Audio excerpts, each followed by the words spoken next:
We thought, let's just share the 40-day experience, which is such a neat little experiment, with our neighbors. You came forth of like, I think we should ask our kids' friends. Like, I think we should invite people who aren't Christians to come on this with us, because we've loved it. Like, what do we got to lose? We thought we would just have a lunch where we, on a Sunday afternoon, where we would make a proposal that they would engage in this 40-day experiment with us around prayer and seeing whether there's a God who's big enough and good enough to want to reveal himself by answering prayers. We didn't know, who would come. People said they'd come, but everyone we invited, I think, everyone we invited showed into the meal at some point. I took a kind of a gulp and said, well, we asked you here to actually propose something.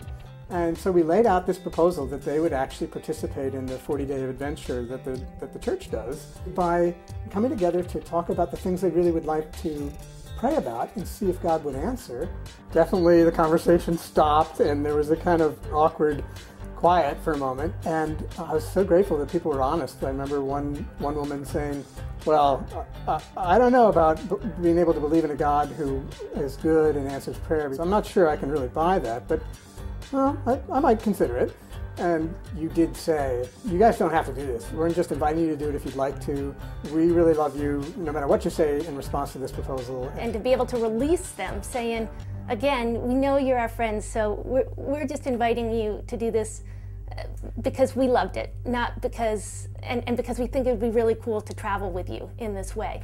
But that people would have no obligation. One man in the group, who's a headmaster of a public high school in Boston, said that he would enjoy praying about the race conflicts and division in his school. And we spent the rest of the lunch, all of us, just finding out about his situation and expressing concern about that. And I think that really maybe won his heart to the whole experiment. The first Sunday was only one guy, a neighbor of ours.